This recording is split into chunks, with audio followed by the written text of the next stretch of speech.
Um, I guess two things. I was thinking about the nature of like bureaucracy and how it's, I don't know, I just had this like image of it like feeding off of paper. Kind of like when you talk about the movie Brazil, I think. Yeah. Where there's like the paper trail and it's Yeah. not like any kind of malicious intent. It's just a sort of like overwhelm of the paper trail or something like that. Yeah. Yeah. Um, I think I was supposed to watch that movie for like a dystopian class I had, and I don't know that. I think Nice. maybe I watched it. I don't remember. Sorry if I didn't watch it. I was supposed to, but um, but I was thinking about that, like how interesting that is. Where we talked a little bit about this when it comes to systems. Like they work because the systems exist because they work, but they also are can be extremely inefficient and Hmm. almost like illogical. Like there's something that I mean, the whole point is that they kind of take out the human element. So Yeah. in some ways that's good, but in some ways that's bad because any human could potentially look at something and be like, oh, this is fine, this is applicable. But if it's not like a particular form or format, then suddenly it doesn't count, even though it's like, anyways, I'm just interested in the nature of like forms and how, today we hear forms and probably think more about bureaucratic stuff than we do like Plato, which Yeah. is interesting. Hey, Jacob, good to Jacob see you. Kishere. Oh, must be my lucky day. I got just you guys. Ah, we're gonna Ah, blush. We're gonna blush. It's good to see you, Mr. oh, Kishere. Michelle's talking yeah, about congrats. paperwork and bureaucracy and stuff. Yeah. Yeah, just like how the we hear the word forms today and probably think like gets thought of is more like bureaucratic stuff than like Plato. Like when That's we hear the word hilarious. Oh, that is hilarious. We think paperwork forms, not Play-Doh. That sums up well, everything wrong with the world right there. That's tremendous. yeah. And I am talking about the philosopher, not just Plato that you play with. But that's fun too. That would probably even be better than I mean Yeah. that would certainly be better than the paperwork forms. But yeah. So I don't know. I guess I've just been thinking about that because there's kind of a sometimes the point I'm bringing up is that like it creates these sort of hoops and like hurdles and stuff that really if you just could be a human and look at it and be like, oh, okay, it's not this form, but it's all the information that I would need to process whatever information it is, then it's weird because it's almost like it has to be robotic to be like does not compute, is not proper form, does not can. So it's like which is frustrating because it's like, well, okay, do you just make up a form so that it looks like the form they're looking for, so so that it can be like considered legitimate. um but yeah, I guess that's also the like I said part of why it works as a system, because then you can just have it like run like a well-oiled machine. You don't have to have any anomalies or oddities that you have to look at as a human and be like, oh, okay, that's not the form, but it has all the information, so it's fine. So that's just a random aside thought that I was No, having no, today. But yeah. no, I think it's fantastic. I didn't mean to interrupt. And Jacob Kishere, good to see you. And Christian, always a Yes. pleasure. We're doing a bit with baby number four showing up in like a week or two. We're doing paperwork and different things. And I love the idea that today we have the form, like bureaucracy form, instead of Plato's form. So that's hilarious. And it makes me think, like we talked about in belonging again to one.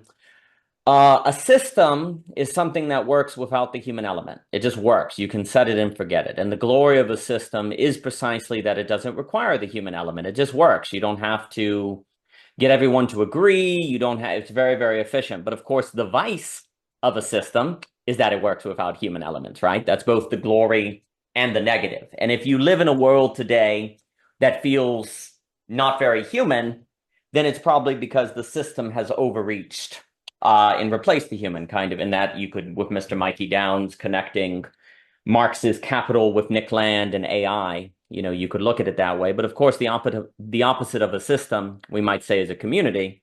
A community works by negotiation and conversation, which means there's always a human element. But of course, the problem is that there's always a human element. You have to work with difference and anger and emotion and trauma and hurt. But that's also what keeps it human, right? And, as you move up the scale in globalization, there tends to be a movement because the difference becomes so great, right?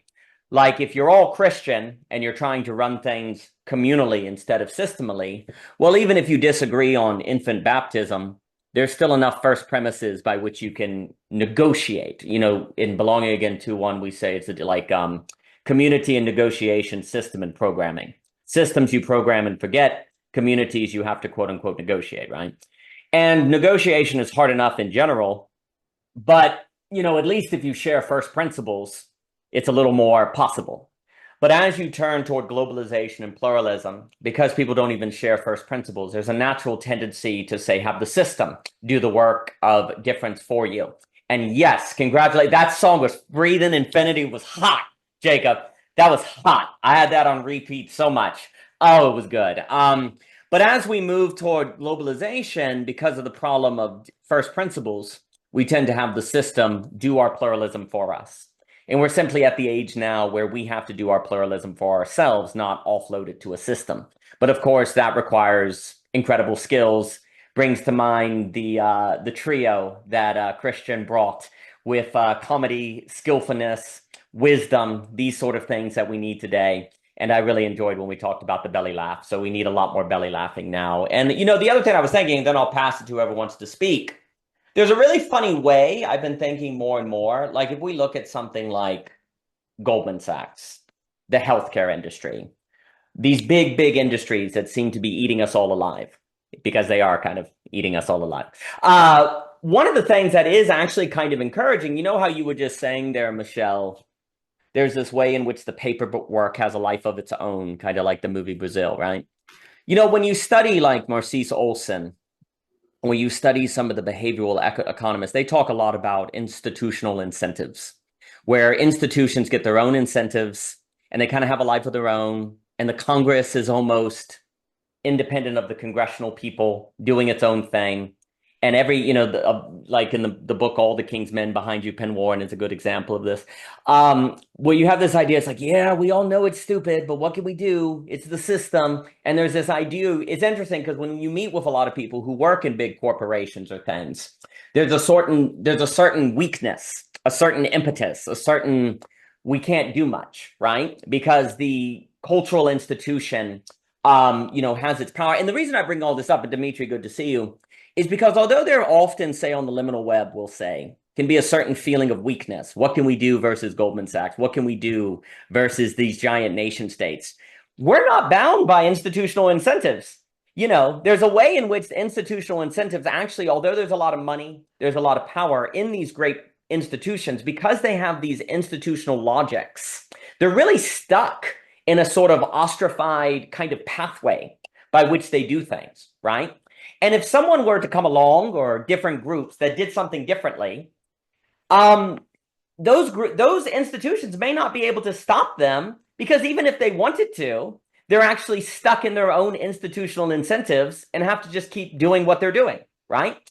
And I think there's a real opportunity in that, because often you can kind of go, oh, well, the colleges could, anything that we're doing, they could destroy it, or anything with Web 3.0 could be destroyed. And there's a lot of things to be said there. But actually, cultural incentive, like institutional incentives, make a lot of the most powerful institutions in the world quite weak, because they actually can't go beyond the track that they're stuck on, right? And I've been thinking more and more of almost a kind of Eastern thing, where instead of like, well, how do you compete with those things? To me, it's really important because it says you don't actually have to compete with those things. Now, of course, there's the risk that they destroy all the resources and destroy everything before. And that, of course, and I'm not belittling that. But I'm also saying that there's a way in which the very institutional incentives make them stuck. And actually, instead of competing with them, if you just do your own thing, especially if you get on an exponential curve while they're on a linear curve, and then I'll pass it to whoever wants to speak, well, then actually they can't really stop you as long as you just stay faithfully present to the work. And that's where Dr. Hunter, the sociologist, stresses so much about faithful presence, right? The world is changed by a faithful presence. And it makes sense because the cultural incentive, the institutional incentives can't really do much, right? And ultimately what that book, a lot of economics, then I'll give it to you, Michelle, will say is the alternative develops kind of in the background. And then when it comes onto the scene, it has such a power that all the previous institutions can do is partner with it. You don't actually destroy them. You kind of force them to partner, right? And that actually switches the power calculus. More meat needs to be put on those bones, but I've been thinking a lot just on Olson and others about institutional incentives. But I'll give it to you, Michelle, Jacob, and then Dimitri. Michelle, please. Yeah, that was all really good. I guess I just wanted to add that, you know, talking about forms and bureaucracy, and you have to have this form in order to be eligible, blah, blah, blah. You know, I think it matters because it really does impact people's like actual choices. Like people will go with an ossified system simply in order to be eligible, right? And it usually has a lot to do with financial benefits or coverage or things like that. And I mean, people make like, very big life choices because of forms, literally. Like, okay, I'm going to go with this ossified structure because at least I'll have the forms. At least I'll have all those like digits and numbers and codes and blah, blah, blah, blah, and, or you could say, no, I'm not going to do that because I am wanted, you feel compelled to be out of the system, or you'd like to venture out of the system or create your own system, whatever. And you won't have all those little digits and numbers and letters and dash and marks for stuff. So yeah, you might not get the sort of the stamp of approval from the system itself, but you forge a different territory. And I think that I think you're so right, because I'm thinking about a specific thing like innovation within health insurance and stuff like that. If you're not like, for the people who are trying to do something different, but they're too much being like the system, like they're like, we'll do something, but we'll keep it, we'll basically try to be competitive with the way the system works. Ultimately, I don't think that will win in the end, because it's going to have too much of the flavor and too much of the constriction of what the system is, that you are already saying, I don't really want to participate in that exactly. So the ones I think that can really do something just basically completely different, right? That don't try to be like what exists already, that try to, like, they're doing something that does step outside of the box, is, to me, I think are ultimately going to be the best, are going to be successful in the end, honestly. Like they will win out ultimately, because, people do desire often to look for something that is different. And I don't know, like there's a part of me that's trying to be self-skeptical. I'm like, maybe it's just lazy. Like, I don't like that form. I don't like having to find those digits and codes. So can we just not, please?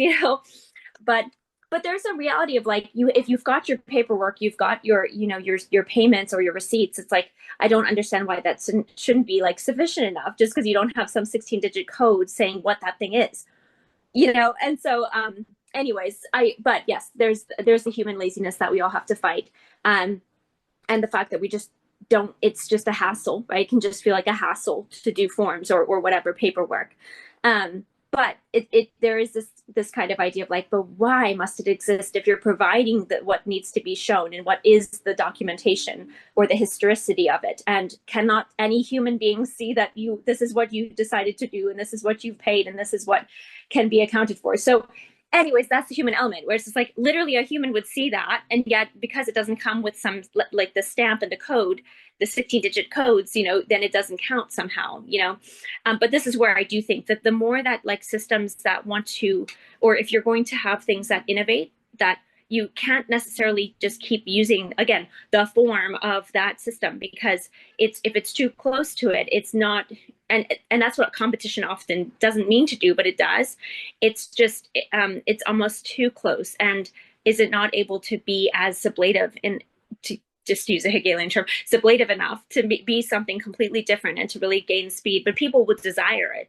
It's definitely like, once it catches on that like, oh wow, this is so sensible, right? I can send in for receipts and it's just understood that this is what I did, then it's like that really catches on for people, and people like that, and then that's why it would gain more steam and like momentum. But I do think like it seems so kind of I don't know. I mean, we all probably deal with bureaucracy. We all deal with forms and all of that sort of thing. But I'm very interested in it because it literally, people make huge life choices or like big impactful choices because of forms, because of being able to have this, this, that, or the other, and this type of provision over the other. And I get it. Those aren't always easy decisions. And I don't judge it if you stick with this in the system. I get that. But it's just interesting to me. Like, and I'll just share one last thing kind of personally. Like, I had family members who lived far away for a long time. And literally it was because of the things that government in their existing place had that could offer them, that's why they stayed so far away. And I don't judge that. I don't blame that. But that's a huge decision. It means like possibly being away from loved ones that you only have this life to be able to see in this way, maybe an eternity in another way. That's a huge deal. And that's what I mean by forms and bureaucracy and paperwork, like literally can shape people's like very intimate decisions for their life. And it's like, dude, that's crazy. And if we can have innovation and people being like things that can counter the system in a way that it doesn't even, it's like, no, we're not even playing that game. We're not competing on those terms. We're just making our own terms, I think that's a beautiful and wonderful thing that's necessary. And it's exciting to think about those prospects. And Daniel and I have been talking a lot about those things. So anyways, love you all. Thanks. No, fantastic. And I'll give it to Jacob here. And well, the risk of competition is if the problem is everyone, say, interpreting reality according to the commodity form or quantification or prices. If you're not careful in competition, you actually repeat that way of understanding the world in order to compete with that. And even if you win, you will not be training a new way of seeing that would be necessary for a new horizon of human futures, per se. So that's the risk of competition, is that in order to compete, you have to accept, dare I say, the metaphysics or the background that is actually the source of the problem. That if you don't change that, you're just moving chairs on the Titanic, right? Now, at the same time, and Dimitri, yes, you drop 1 or 2. We got a ban. We got straight billboards here. Now, the other issue too is like when I'm talking about, it's very important. Yes, Goldman Sachs, as example, has power, so that's a real advantage. One of the things that I just think is important to note is that you can often go, man, grassroots don't have any power. Well, grassroots don't have they don't have institutional incentives. That is a power, actually. Like, to not have institutional incentives that solidify you in a certain logic you cannot escape, that tends to lead to dehumanization, burnout, and a lack to innovate. That is a certain benefit, right? So it's just important to see that. And I think also it speaks to, as Christian, we're lucky to have Christian here in us speaking about institutions. If you're going to be involved with politics, there's something about what are the small things I can do, like the container policy that people are using in my local town that's beneficial. And let me try to work on that to get bipartisan support. And that's, for me, the kind of heuristic is, if you're dealing with the institutions, go for small local things that can have big domino effect that make a big difference. And when it comes to big macro changes, do that in the grassroots, because all macro changes are actually ultimately going to be a matter of changing how people see. Because until you change how people see, which is a philosophical value, theological shift, then you will not transform how they on their own engage in their daily lives that lead to, bit by bit, different kinds of ways that people behave, consume, and interact that can generate an entirely different world. Right. And those are things like liminal web, as we've put it, the social coordination mechanism. And I think ultimately my final point, and then I'll give it to Jacob, Dimitri, and Christian, is that everything you were saying, Michelle, makes me think of the great Seeing Like a State book by Mr. Scott, where he asks the question, how does the state work? And he talks about that the state's number one goal is to make everyone seeable, someone that the state can see. It does it through birth certificates. It does it through Social Security. Everyone has to be quantifiable. So it's a question. He's an anarchist. And he's asking, how does anarchy move into government? And the first step is that you have to become seeable, quote unquote. The state, you have to be quantifiable to the state, because if not, the state can't have any, even recognition you exist. You'll have your own, dare I say, line of flight, to allude to Deleuze. So there has to be a process of forms and et cetera, so forth, that makes you seeable. But here's the problem. Once we're seen by the state, we're seen. We feel seen. We feel recognized. We feel acknowledged. Here's the problem. We can talk all day that we don't like to be seen by the state, but what Mr. Scott identifies is actually we love to be seen. We love to be computable. We love to be acknowledged. So what ends up happening is much anarchist, local, small government movements are actually short-circuited by efforts of the state to make you seen. That sounds NSA surveillance scary, but actually human beings like it. We like to be seen because we feel like we're acknowledged. It gives us status. We are computable to our neighbor, we're computable to ourselves, and we feel safe. So also, critically, if all of this in the end has a lot to do with the ability to see with new eyes. Marcise Proust once said that life is far more about the cultivation of new eyes than the going on a journey. And the difference between a journey and merely a trip is that a journey changes how you see. So if we're talking about journeys, we are indeed talking about seeing anew. If all of this has to do with seeing anew, then we also have to be careful about the sources from which we get our being seen. And too often we outsource that to something like an institution that does the work of seeing for us. And we're in the age where we need to see for ourselves. But let me give it to Jacob Kishere. Mr. Kishere. Wow. What an opening. Thank you. Yeah, my goodness. Oh, so many resonant threads already. First and foremost, with respect to what Michelle was speaking about in the healthcare system, that certainly sounds like one of the most difficult ones to think and approach and even hope to change. But what I was quite struck by listening was just holding the space of imagination. And I think a lot of people are at the place of like, this sucks, or I'm accepting it and getting on with it. But it's a kind of a secret third thing, to use a well-loved meme, a secret third thing to say that it sucks, cooperate with it, and also be holding that space of imagining. And I've been thinking a lot about imagination recently.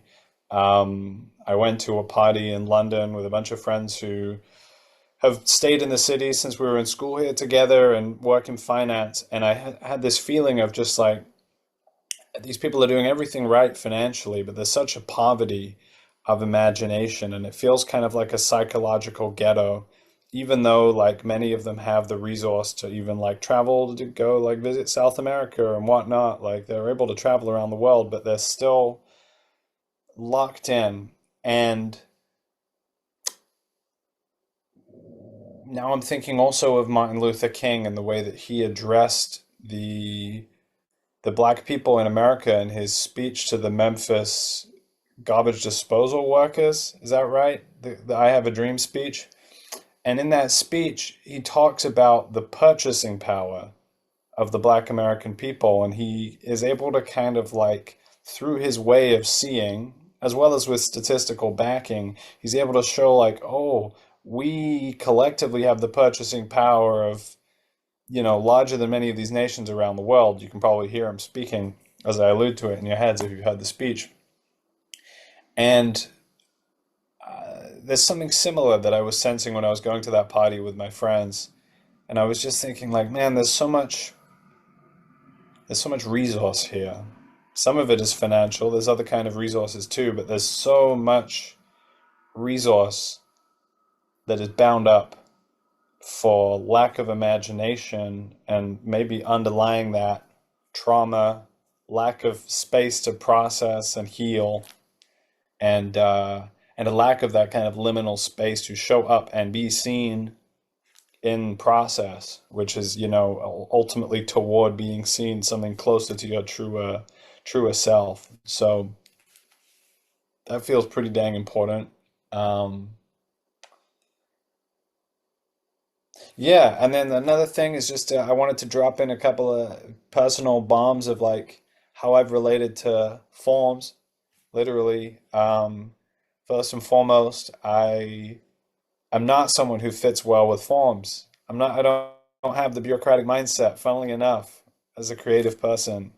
So I had to do my Mexico visa application 3 times And the first two times I thought I'd got it and I missed something both times and it delayed me extensively. Actually delayed the whole process in the end by like 7 months probably.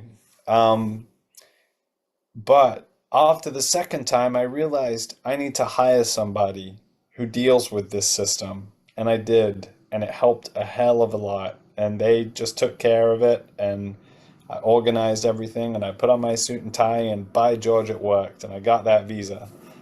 And so, I don't know how that plugs into this. But if you don't have that bureaucratic mindset, you really need it's like having a translator, somebody to deal with those systems for you that is part of those systems, and it helps a lot. Inefficient systems change the entire course of your life. I will double down on that, what Michelle said. I wanted to move to America so bad when I was young. My sister put in a green card application for me in 2014. That was 10 years ago.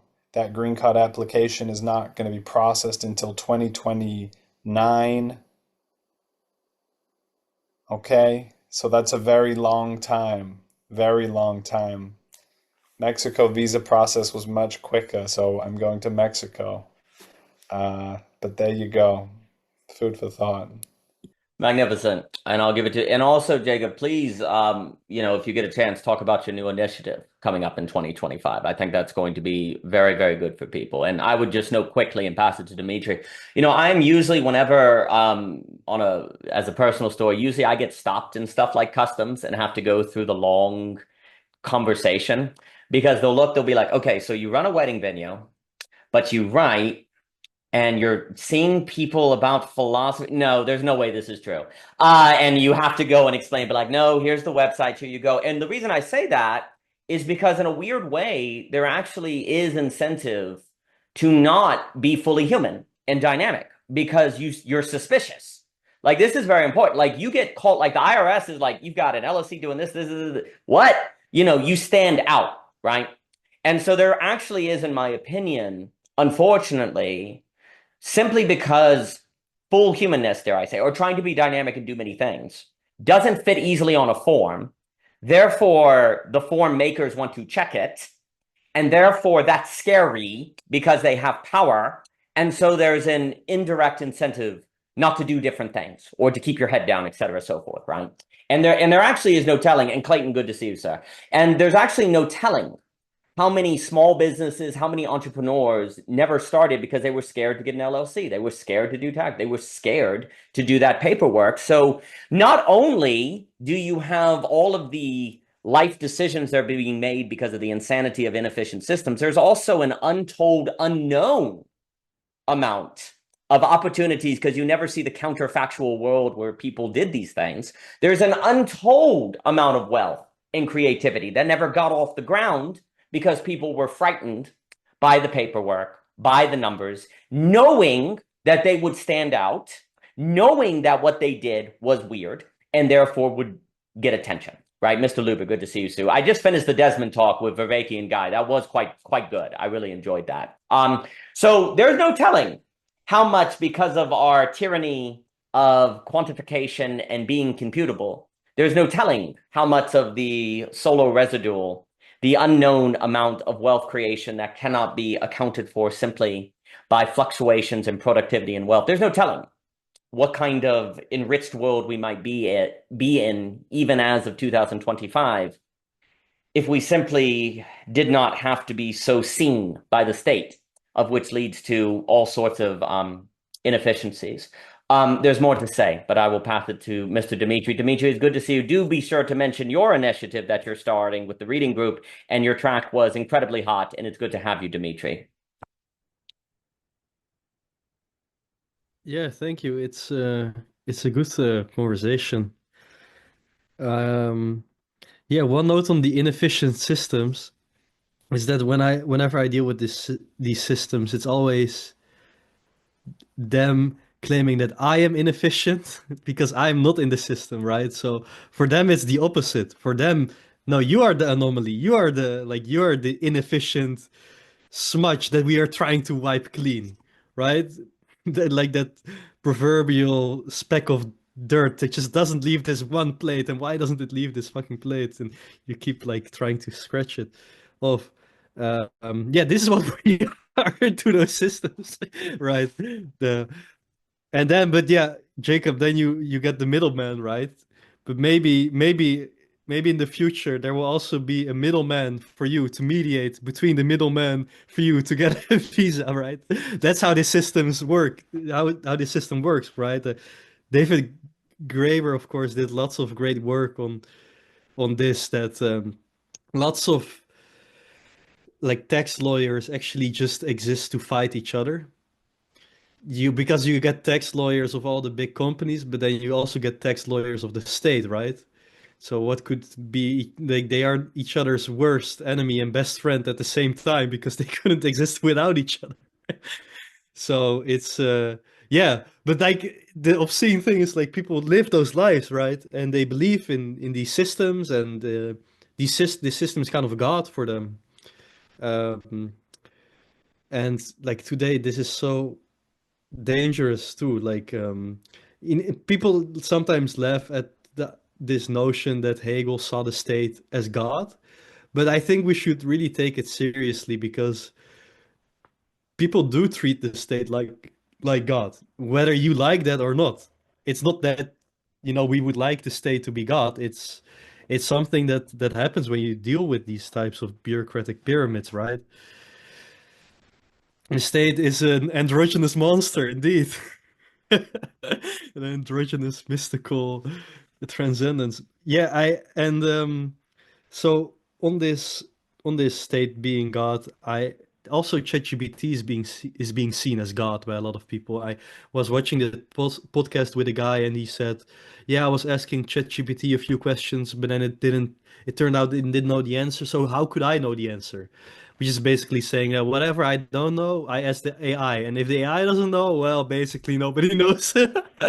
So but that's ChatGPT as God, and this will, I think, will just increase in power, right?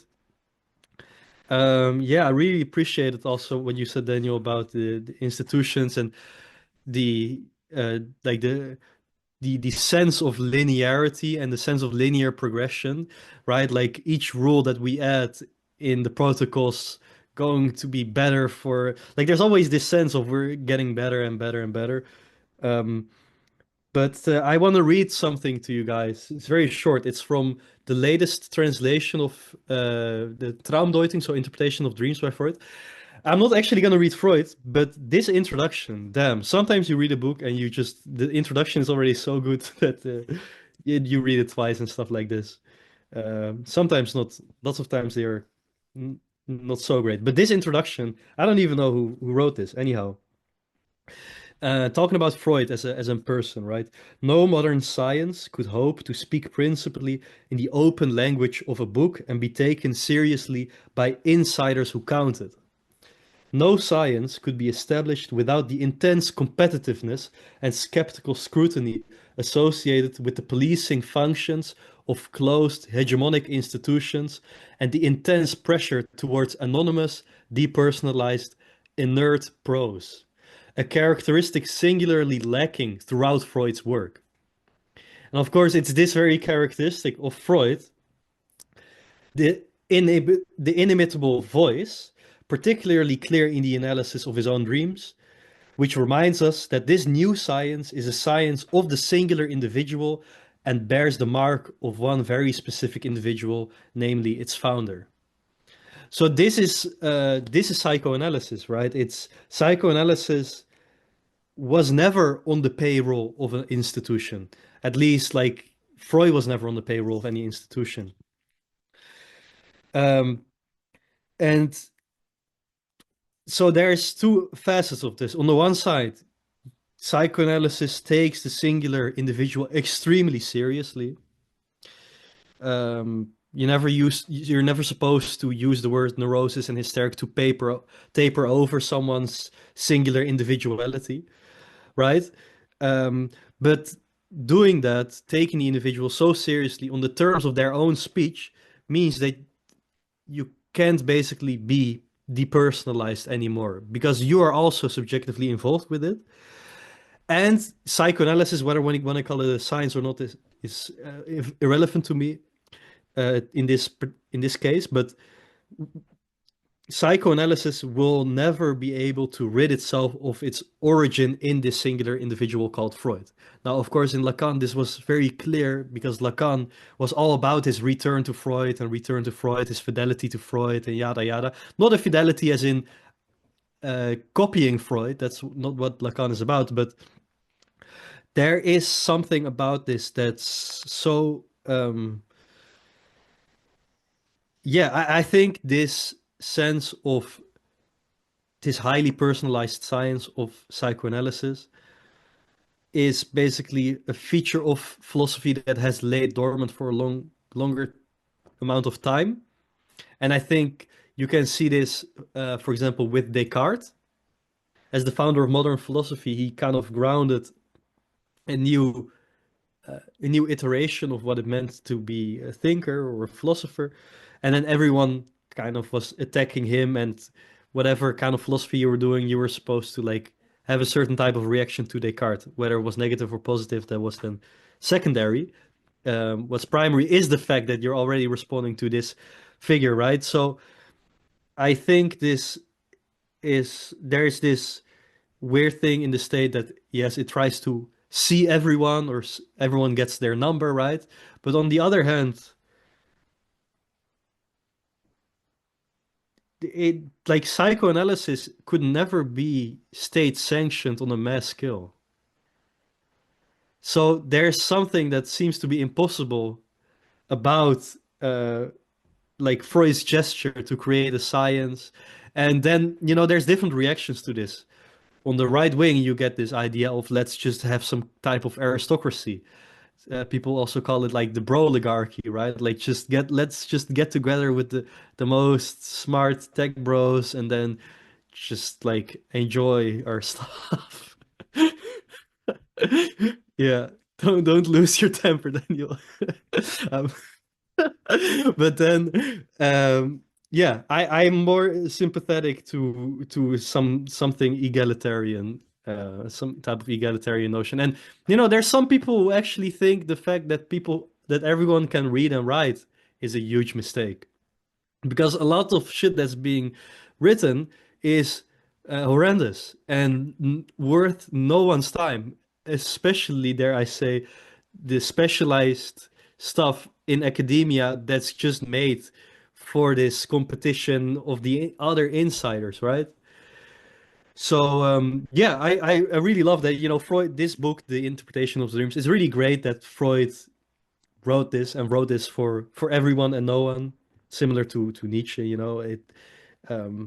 Yeah, and that's something funny about the Freudian gesture too, that Freud starts the book with, is that Freud actually sides with the common opinion of dreams against the established science of his time. For him, the very fact that a dream is like a dream, as in the American dream, or an aspiration, or my dream is to do this in life. The fact that when we talk about dreams, we talk about what we do at night, but also we talk about having a dream for your life. That's actually the meaning of dreams for Freud. And this meaning of the dream for Freud is called wish fulfillment. Every dream is a wish fulfillment for Freud. So these, interestingly enough, the scientific paradigm with all these people on their institutional payroll and all their titles and all their whatever, they didn't see this simple truth of common opinion. So yeah, those who have no choice but to rely on on their own thinking, which basically means your own emptiness, right? Like your own void, and whatever comes from that. Like that's where true thinking is at. And honestly, lots of time, just to finish, lots of times when I see so-called thinking being done, that I can see this person doesn't really take it intimately. This person doesn't really have to use it for their lives. It falls flat for me. For me, philosophy is a way of life. It's very cliche, but it's so true. Like if I just do philosophy and that has nothing to do with my life, that would be such a waste of time for me, right? And it would also be dangerous, because then where would that lead me? No, I think that's Yeah, it's kind of it's the conversation we've been having a lot on the net, but I think it's the conversation of the in between, right? Yeah. Magnificent. No, I think that's fantastically put. It makes me think of if you do government and it's not part of your life, but even if you do business and it's not part of your life, if there's some hard split between, dare I say, your work and your life, that seems to be a kind of split subject in a bad way that hasn't come to own the split and tarried with the split. And they will probably be a node to spread that split to others. And this will not be a blessing. This will not be a blessing. I'll pass it to Christian here in a moment. The other thing before I forget, I'm thinking now, on that middleman that Jacob was parting about, maybe something that the liminal web needs is a group of people who volunteer that actually will help. People say travel or do visas or do paperwork. There are actually people who see themselves, and honestly, it's an elaborate conversation. But my favorite parts, like Michelle Bowens will talk about and some of my friends on Web 3.0 and blockchain, is actually using that technology to help with middle problems, right? Not just say getting current, going to the moon or whatever, but using the blockchain to have efficient birth certificates, paperwork, and so on and so forth. So there's something there and a conversation to be had that I think about a lot. And also as a grounds of hope, you mentioned that party, Jacob, where people have all these resources. One of the reasons I do have hope for the future is we really have not seen a world in which resources flow, where the people of whom have resources have not, in the process of gaining those resources, trained themselves out of the imagination by which they could imagine using their resources beyond their immediacy to do things that are unpredictable. And a world in which those people and us were afforded a wider horizon of thinking than that trained into us by the process of gaining resources that could gain power and money while not at the same time losing the capacity to see beyond power and money. We've not seen that world. So there's hope in that. The last thing I'll say is what you were saying on Freud. I know Terence at Philosophy Portal is working with Deleuze, and I'm very excited to hear. I really like Terence. And something, as you were speaking, I was thinking about the irreducibility, the radical particularity of the speech act, the particular speech act between the individual and the therapy, et cetera, so forth, right? I do think that is the grounds of the line of flight that Deleuze was looking for to avoid capture. That ended up being focused into individual expression and being a different kind of individual and not being computable by the social norm, et cetera, so forth. But I think the correct balance is the line of flight being emergent from the unique speech act itself that we see in the clinic, that we see in the liminal web, that we see in philosophy. That's a mixture of idea and personal and emotion and trying to work all those things together. That is a relational basis of the line of flight that is not capturable by institutions or computation. That is also not falling into the pitfall of atomism that I often associate with a cheap Deleuze that we're seeing in Japan. I always take Japan as an example of where the logic of cheap Deleuze leads. Eventually, you get extraordinary art, you get extraordinary music, but you get a collapsing material condition. That would have to be elaborated on. I have spoken with Daniel Zaruba on that. I love Zaruba. But as a note of hope, the very fact that we're weird, there is that idea that, well, couldn't the institutions with money and power just like destroy you at the drop of a pen? Yeah, they could. But they look over and they're like, those guys are just a bunch of weirdos on the liminal web talking about philosophy or whatever. What do we care, right? And the very fact that you can also say that, and they'd be like, yeah, you are weird. That in of itself actually is something you can rest in, right? Whereas if you're competing directly with the banks, well, then every day you get up, you got to run that 100-meter dash, as Friedman says in The World is Flat book, right? You've got to be running to the races, right? Because they are out to eat you. They are out to destroy you. But when you're doing something grassroots and odd, there's a certain rest in that. Now, of course, there is the fact also the health insurers are sending you a form that says you owe all of this, and that does affect you. So I'm not saying not to care about the institutions. I'm not saying they don't matter, That's where different cultural strategies are a big deal. Looking for, looking for alternatives to the insurance, looking at different ministries, health share ministries, looking at different strategies. These things are matter, and then looking for small differences you can make locally. I'm not saying to disregard the institutions, but I am saying that in the culture horizon opening activity on the grassroots, I do think there's a certain rest that one can take, but it comes with the cost of being weird. But that weird is also a certain line of flight in which one can find that rest that will give you then the strength to stay in the faithful presence of the work without falling into the ever looming threat of burnout. Because that is always something we see in the creator. Another podcast, another material, people all across the attentionist economy is burning out, right? How do you avoid the burnout?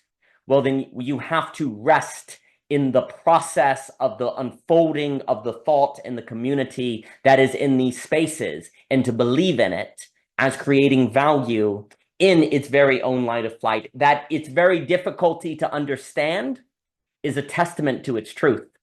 And I think Jacob Kishere on his Substacks talking about podcasts and how to do a podcast actually gives wonderful heuristics that I think point to all that we were just saying. But let me give it to the wonderful Christian and then Mr. Luber. Christian, it is wonderful to hear you. If there's anyone we need when we talk about institutions, involvement with local government, et cetera, so forth, it's you. So I'm glad you are here. Christian, good to see you, sir.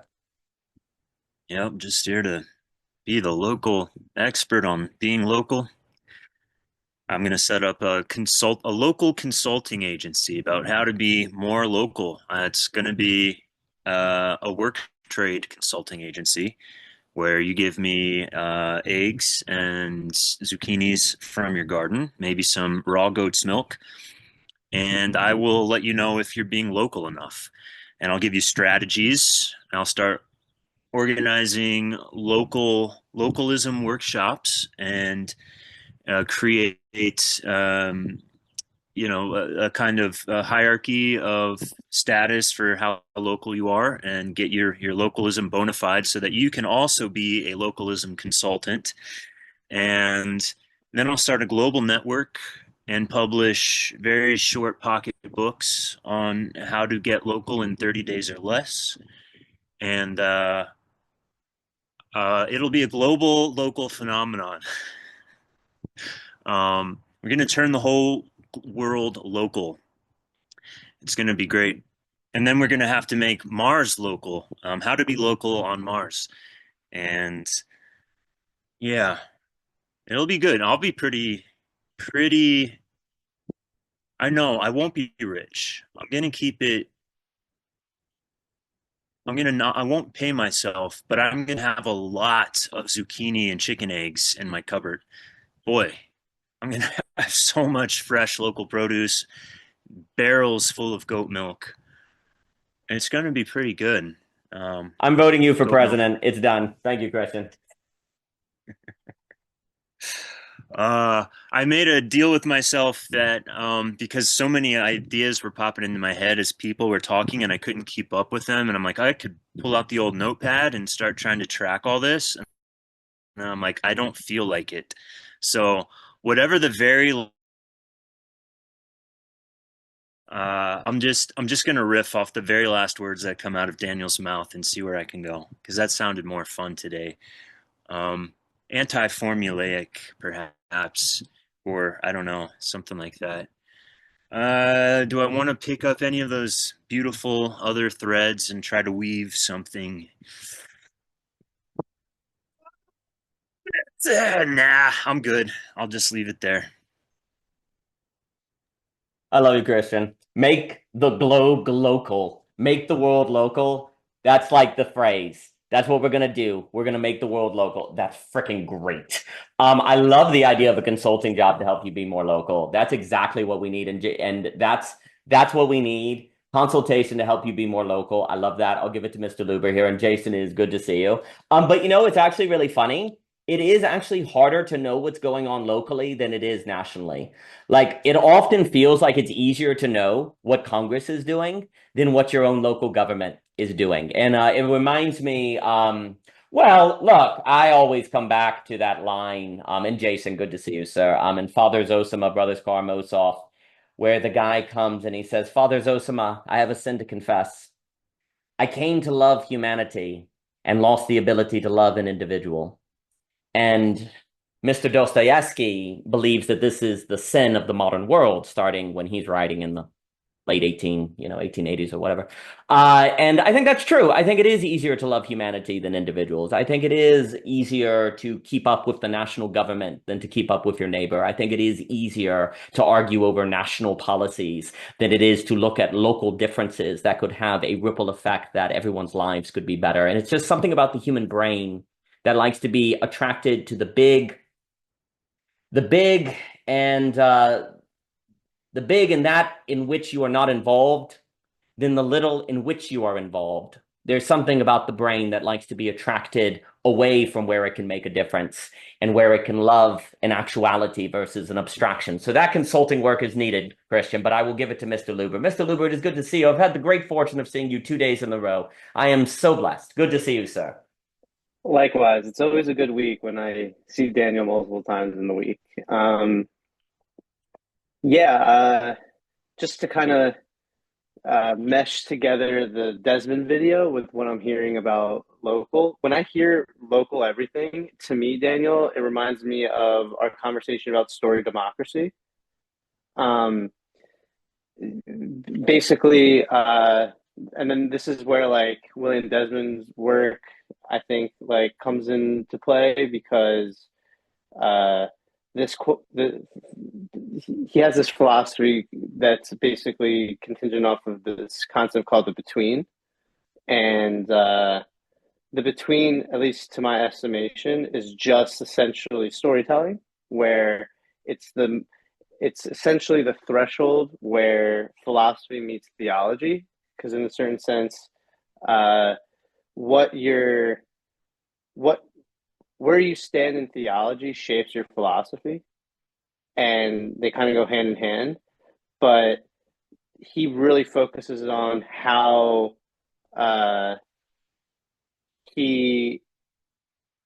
basically they shift each other and how they kind of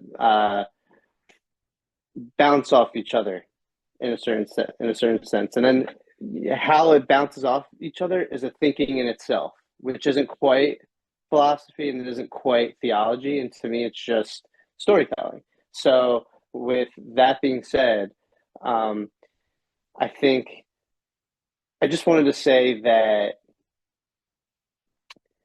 if people were to make everything local, what that would entail is understanding what they're rooted in and whether they actually have faith in what they rooted in. So like the whole question of faith is deeply intertwined with making things local, because the problem with the world in terms of it not being local is because there isn't a strong faith in what you're rooted in. You're agnostic, most people. There's this like looming uncertainty, and that uncertainty is actually it turns out to be the root in which you're situated in.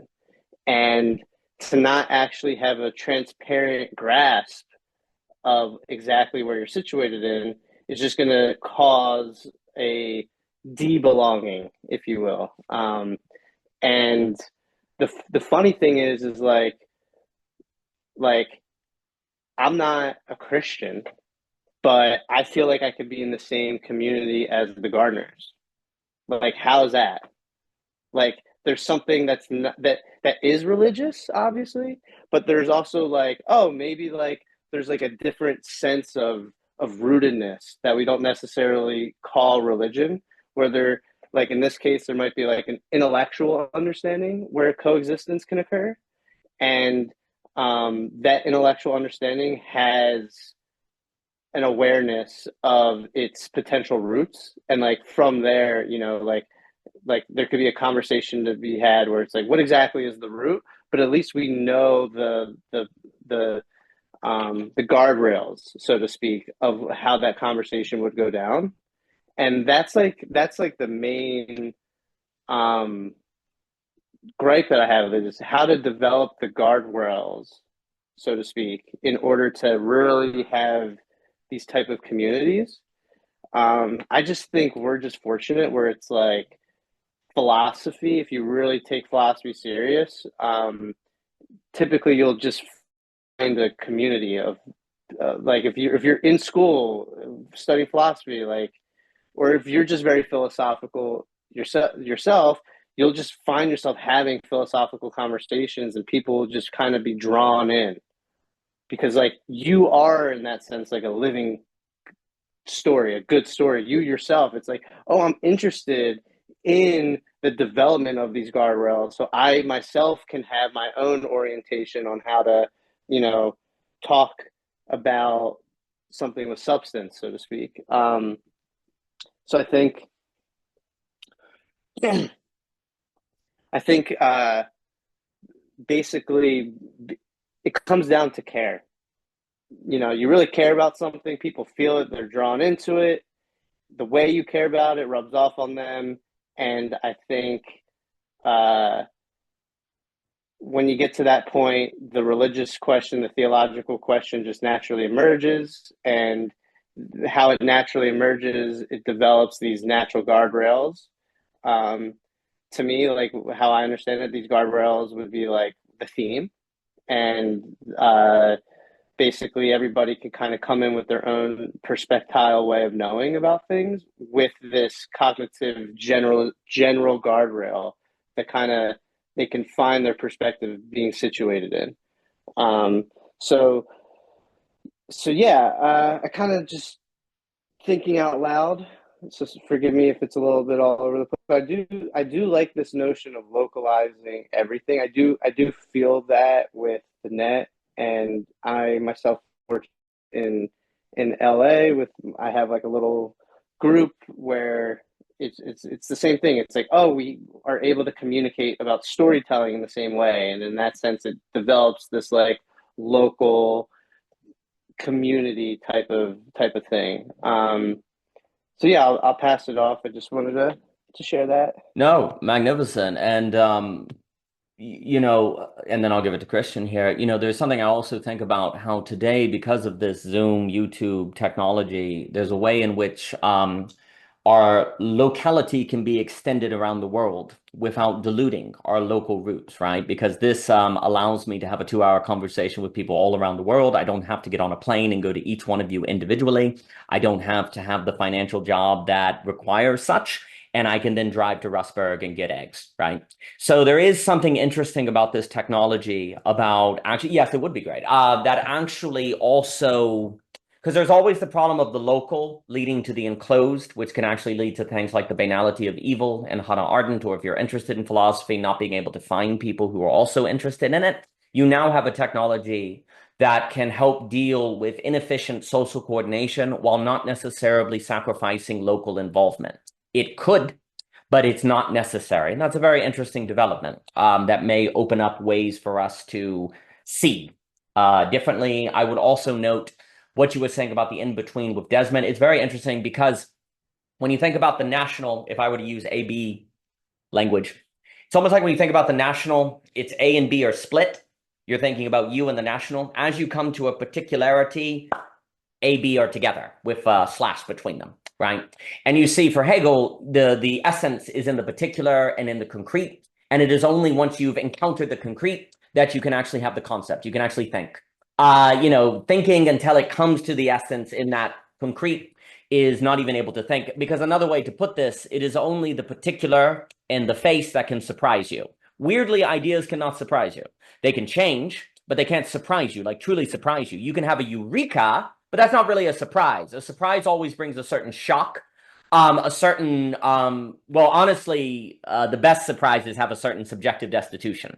They hit you with a certain weakness. They hit you with, you thought it was a good idea, not. But in that subjective destitution, you do have an opportunity to rise to the occasion, to show that you actually can meet it if you so choose, if you have the courage, if you have the virtue, right? But there's something about the surprise that de-armors. There's a certain de-armoring that occurs, if I use that language inspired by Owen, that actually then is something that you can only do in the local. Because when we're talking about the local, you're also talking about the concrete, the particular, the actual. It's not, there's a way in which it's not local for local's sake. It's not like there's a hierarchy where the local is somehow, you say better than the national. It's actually not really taste. It's just the fact that human cognition and experience is always localized. It's just a fact. Like, we are local beings per se. We are in bodies. We are particularized. That being the case, the basis of all political, well, certainly imaginative, all political action, everything should start, therefore, in the local and work and base the concept on that out. Otherwise, it will not be an unfolding of A-B. It will be a separation of A and B. And what you'll have is between, but not in between, to bring it back to Desmond. I think most people are stuck between the local and the national versus in the in-between, with a hyphen between in between, that is found in the surprise of the particular and the concrete. You can only be in between in relation with the particular, right? But that in-betweenness can also be experienced as a terror when it finds out that you're actually not as nice as you thought. You like to talk about love and stuff? Well, when there's the 50th time to do the dishes, you're caught in the in-between of the day needing to do the dishes. The in-between is not the in-between if it can't be a place that shocks you by the reality of yourself and finding out the truth of your own character. But it also isn't the in-between with the hyphen if it doesn't give you an opportunity by which to therefore respond to the truth of yourself, to work out with that negativity, to work to be able to be more virtuous and to see more beauty. However much one will still and continually fail, every one of those failures, because it is located in the in-between with a hyphen versus caught in the pendulum of the between, can actually be an opportunity for, well, greater possibility that is localized in one's own heart. But let me pass it on to Christian here. Christian, please. Yeah, actually, before I go on, I want you to, if you don't mind, say a little bit more about the in-between, if you don't mind. Like, could you flesh that out idea a bit? Absolutely. So Desmond, Vervaeke and Guy Sinstock on Guy Sinstock's channel, we're just having a lovely chat on William Desmond's work, who is someone that Andrew Luber knows, he sat in classes with, and he talks a lot about the in-between, where I think the book, and Luber, correct me if I'm wrong, is Being and the In-Between. So he's more interested in, say, a lot of times people go being and nothing, or, pure bit, whatever. But Desmond really wants to stress how humans are in between beings, right? And it's not that we're oscillating between, that we are a kind of betweenness, as I would put it. And Luber, please correct me in any way. And maybe I'll pass it to Luber and then give it to you, Christian, so he can elaborate a little better than me. Like, as a human being, I'm thinking and here at the same time, right? I'm not just here, I'm also thinking, right? I'm not just my mind, but also my body. When I'm in a relation, there's a betweenness going on. So we're constantly in an in-between. And Desmond is also, by basing a metaphysics and philosophy on the in-between, it's kind of like what he's doing is placing thought on the precipice of theology without stepping into theology, but also acknowledging the horizon of the sacred, you could say. That is this kind of realization relevance, and Vervaeke was saying this in a different way, where the being is always open to something unfolding that surprises them, that is not reducible to the being, but requires them to be postured in a certain way to reality so they can be so surprised. And this is a kind of theological disposition without necessarily going into theology, and Mr. Lubert is positing that the best way to perhaps word what this is getting at is something like storytelling, and I agree. And I will note that I do think actually a lot of the best theology is actually like that. A lot of the Marion's supersaturated phenomenon, you could say Judaism not wanting to say the name of God, Christianity in the flesh, in the body, Jesus certainly, is Jesus doing theology a lot? It's really weird because Jesus doesn't sound like Aquinas, right? He doesn't really talk a lot of theology, and yet in a way is theology. Now, that doesn't mean theology is bad, but it does suggest that good theology is perhaps something like the in-between. More must be said, but let me give it to Mr. Luber to elucidate the concept a little more. Mr. Luber. That was great. I don't know if I want to say too much, like Christian. If you got that, then maybe we should leave it with that. But I could. What is? Can you elaborate on that question, Christian? Sorry. That was not directed at you, so you don't have to answer it. But I was Okay. thinking a stray thought, and that I was just sharing, which is like it caught me that the printing press makes it sometimes hard to maintain a sense of in-betweenness, because we want to kind of like cement something, and then it's no longer alive, right? And I was thinking about this last night with the Bible, and how Jesus never said, and by the way, write down everything I said and put it into a book. Like, I don't think he said that anyways. I haven't come across that so far. And yet we do that, and technology does that. And is there a kind of technology, so to speak? And I guess, an easy thing to point to would be something like a psychotechnology, a meditation practice, or whatever. But the question is, like, what is the printing press that allows for that engenders more in betweenness? But that was just a stray thought, so you don't I'm, have to respond to it. I mean, I have an answer Unless to you'd like. that. I'm extremely biased. Like my whole like past 5 years has been surrounding the concept of theme, and to me, that's what engenders this in betweenness. Like I'll just say a little more. Like he focuses on he talks about univocal and equivocal, and basically the human being is situated. They are he calls it the overdeterminacy of like we're because we are situated in between the one and the many. We find that for us to realize something, Vervaeke's relevance realization is basically when uh, there's like a click, there's like a harmony between the univocal and the equivocal.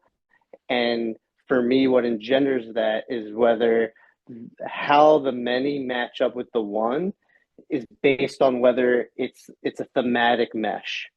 Like if it's not a thematic mesh, you won't get a sense of, you won't get a relevance realization. You won't see the through line of the unfolding, to get a little, I guess, Hegelian. But like uh what that means essentially, I when I was taking his classes, I made up this term ambivocal, where it's basically when you're trying to figure out, when you're in the space where you're looking at the univocal and the equivocal, and you're trying to understand it. You're already in the in between space at that point. You're not looking at a concept not just in its like subjective particularity, or in its universality, which would be the univocal. You're trying to understand it as both, and precisely because you see that the reality is in both. It's not in one or the other, or rather one gives rise to the other, or vice versa. It's that they're both equally bouncing off each other. But yes, that's basically all I wanted to say. Well, I'll pass it to Chris. I'll just say quickly, and then I'll give it to you, Christian. And that was wonderful, Luber, is that for me, what you were saying on the printing press, exactly, that was Derrida's kind of idea, is that language has a way of creating the gap between signifier and signified that then orients us toward believing in being that we are separated from and trying to get to. And there's a gap. And he said basically all metaphysics based on the gap is out, is out. And for him, that meant all metaphysics because it was a metaphysics of presence, how to make being present. My critique of Derrida is that not all metaphysics are metaphysics of the book. There are metaphysics of the act of reading itself. In the act of reading, there's an apprehension. And so metaphysics of apprehension, metaphysics of becoming, metaphysics that are actually movement, we could say, are not out, even if Derrida Bagel metaphysics. There you go. Yeah, there you go. Very nice. So with Mr. and Mrs. Zizek. So very nice. And so I think also what I was saying now, William Ong notes that before the printing press, we basically we couldn't think the scientific treatise because we offload thought to the book. That frees up creative possibility. And as Samuel Lunkar puts it, the printing press makes memory more flexible. Therefore, humans became more creative. But here's the irony. The very, D.J. McCloskey, many people, Marshall McLuhan, blah, blah, blah, will talk about the printing press making us more creative. But there's an irony, whereas in the very act of making human beings more creative, we also created the book that trained us to associate most authoritative knowledge with the stagnant. So our creative potential in its unleashing also created the mechanism that would create the habit of it not using that creative potential. And for us actually then looking for systems of thought that would do our thinking for us, because you get a certain solidity to thought in the book that then hides from us the capacity that the book has given us. And I think we're basically at the age of that realization. And that's where I do have hope, because we have not seen a humanity that has gained the benefits of the book without falling to the temptation of the book not to use those benefits. And that's, I think I would say, the printing press of, well, I'm biased, but the printing press of this new human cognition, in betweenness, et cetera, so forth, is the liminal web. You are, as you're doing this conversation, you are recording it, this social coordination mechanism online, as we've talked about many times before. It is the ability to create a recorded process while forgetting you're doing a recorded process. Thus, it does not interfere via self-awareness on the dialogos. Thus, it can provide a model that can send a signal for people how to do it. And it also shows people a mode of being, not merely the information that tends to be what a book records. A book cannot show you the act of writing it, right? The book cannot show you the mode of which generated the book. But the mode of which generated the book is precisely that of which is afforded with the flexible mind that the book makes possible. That is precisely the primary thing that can be hidden by the secondary thing, that you need the secondary thing for the primary thing, and the secondary thing can point back to the primary thing, but only if you don't forget. Oh, and what did Plato teach us about writing? It makes us forgetful. So we need to not forget that of which we are now capable of, thanks to a mechanism that makes us forgetful. And so the more models we have, the more images that we can see, such as I think is being created on the liminal web, the higher the probability we might remember that of which we've forgotten all along, and then we'll be shocked once we remember it, like that servant in Menno. But let me pass it back to Christian. Christian, please. Yeah, thanks to both of you. I really enjoyed that. You're making the gears turn. As a kind of superficial counterpoint to liminal web as savior, I've been thinking about one day writing my article titled "Canceled by the Liminal Web," and describing the antics that I've gotten into on the liminal web. And well, it's kind of maybe part of the point you were making. It's when you get too localized, and you lose the openness, you lose the actual liminality, and you start to have liminal flavored axioms and whatnot that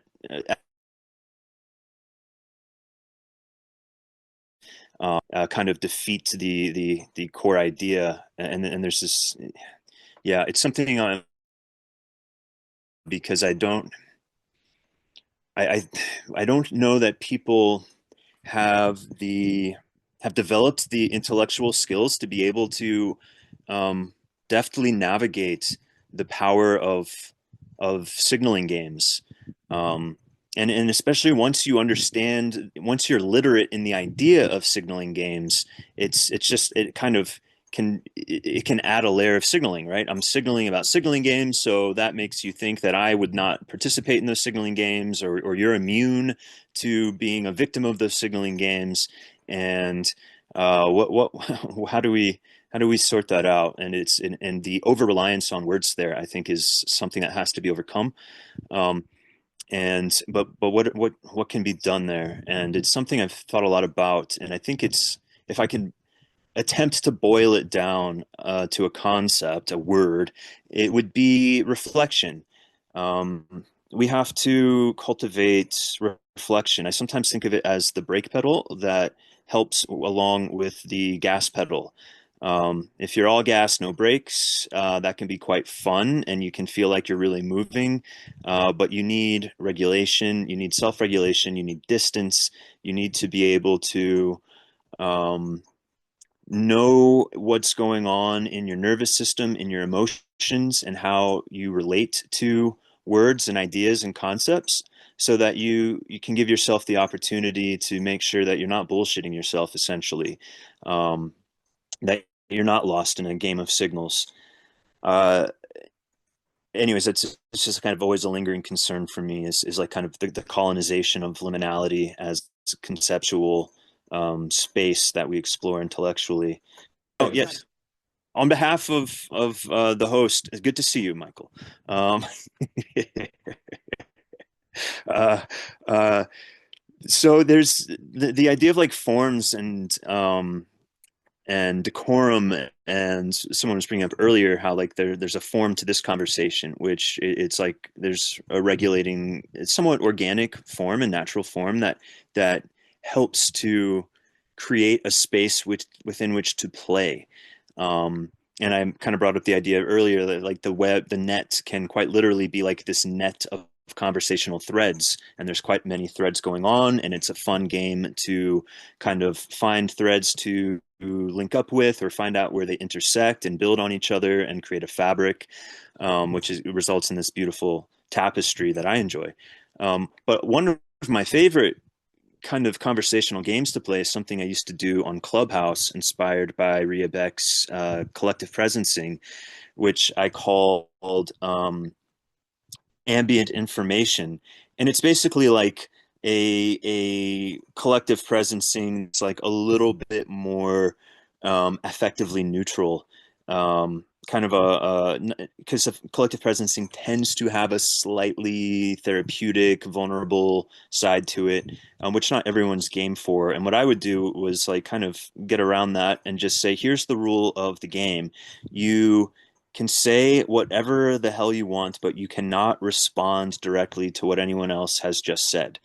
Um, and so it was kind of like this forced chaos in some sense, because we're kind of conditioned to like want to pick up threads and like, oh, here's my thing that I have to add to it, and also to not offend people by discontinuing their threads and being like very non sequitur. But then the result is like this kind of very fun space where you just get this kind of chaotic bubbling of randomness, and I enjoy it quite a bit, and I think it helps to engender a certain kind of courage, which is the courage to just say, I want to go here. I know that that's where you were going, and I know that's where you tossed the ball, but I want to now toss it in that completely other direction. And I have the freedom to do that because those are the rules of the game. I don't have to worry about offending you, and I don't have to worry about throwing the ball in a direction that's going to be easy for the next. So a kind of formless form or something, I quite enjoy. And I'll end here. The idea of the liminal web as a printing press for in-betweenness brings me to an idea which I'm kind of mm, putting out there just for fun. I'm, it's something I'm hoping that one day I'll have the right kind of, I don't know. I'm waiting for the magic pieces to fall together and be like, ah, yes, now's the time to strike on this. Um, but what I would love for there to be as a kind of liminal web project is basically a um, an online centralized space for people to propose and find opportunities to meet with each other in Zoom chats, basically. Um, and to do whatever the hell you want. And it's like, here's what I want to do. I want to have a 2-month long weekly book club on this book. And here's kind of when I'm available. And people can browse through all of these proposed meetups and find ones that work for them. And wouldn't that be grand? Whether that's like a one-off, here, I've got this weird theory that I want to talk about and want to get people's feedback, or I want to do a month-long accountability group, or I want to do something slightly more therapeutic, or whatever. Because it's like, I don't see that existing. Clubhouse was like kind of like that a little bit, except that you had to be very on Clubhouse all the time for that to work well. And it was either you were like kind of swimming in those waters or you weren't there at all. But to have like this thing where it's like, okay, no, there's like this more kind of static central place where at your leisure you can schedule a series or one-offs or whatever kinds of meetups where you get to do this thing of learning to relate with people, where you get to, and for a lot of people that's a very new thing. For us, we're talky people, and we like the game of playing with the threads and seeing where the ball moves around. But for a lot of people, that's new territory, and those are new muscles to build. And I would love, and one thing I love about the Zoom format is that it allows people to explore that space within themselves, within their bodies, in a way that's limbic system as in person. And I can say this was true for me. And I had like experiences with online chats before I was introduced to the liminal web in some other contexts. And it was such a great opportunity for me to learn to what was like a titrated environment for me, where I got a lot of control about how involved I was. For instance, I can turn my camera off. If I need to, I can walk away from the computer and take some deep breaths. And the anxieties of that are very kind of like primal in us about survival and in-group out-group and all those kinds of things are quite dampened online, right? Because everything's being filtered and muted or like kind of minimized through this little computer screen, that if I need to, I could just turn it off and never see any of you guys again. So the stakes are much lower. And then, but of course, still there's some exposure. And so my limbic system is getting triggered, and I am like feeling like, how vulnerable do I want to be? And how do I feel now that I've said that? And oh man, I just ranted and rambled too much there, or did I? Or I don't know, or oh, that thing that person said I don't agree with, and having these online spaces for communication gave me a lot of opportunity for me to learn the skills of regulating my nervous system in conversation with other people, and that did not stay limited to online spaces. It gave me the ability to do that better in person. So it's kind of like a little bit of a training camp, like a safe space, as they call it, a padded room, which really, really increased the capacities of what I was able to do in my life. Anyways, so that's I'm not claiming that it's the printing press of in between this, but I would love for there to be that place for people to find opportunities to engage with each other in these kinds of online video settings.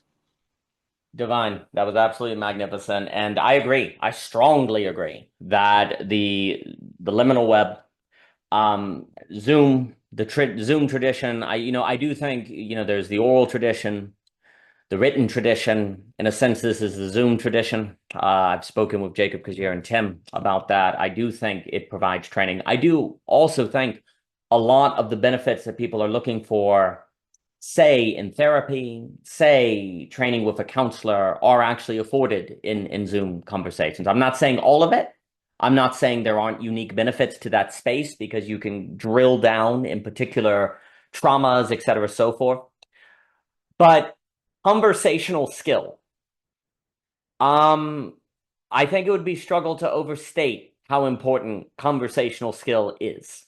How many marriages end up in disaster because of a lack of conversational skill? Not hate. It ends up in hate because of a lack of conversational skill and misunderstanding. But what is the root of so many problems? That's good.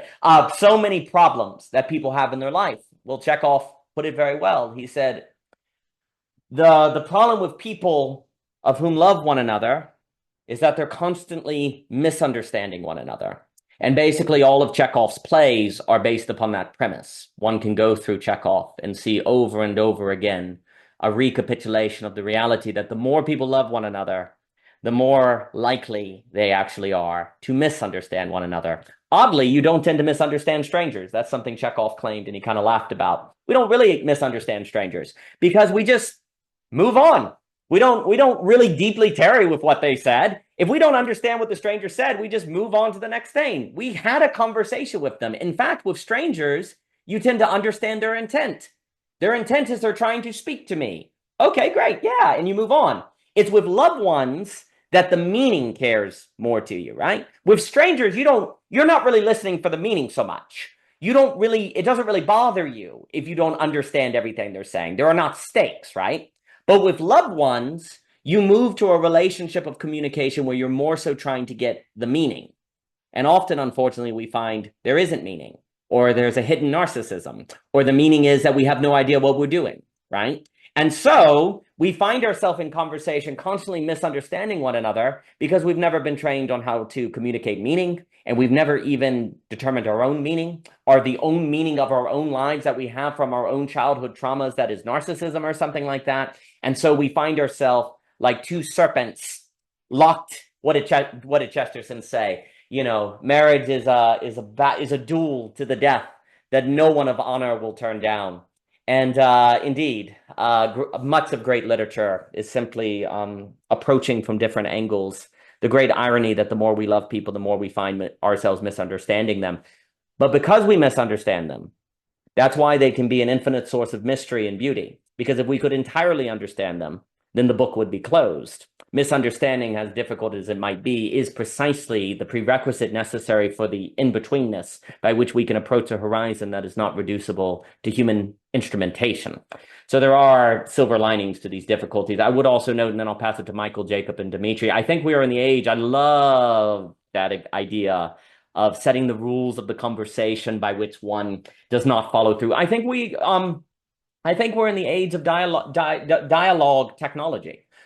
Zoom affords infinite innovation of dialogue technologies, where if you're honest, for most of history, the only dialogue technology we had was the debate.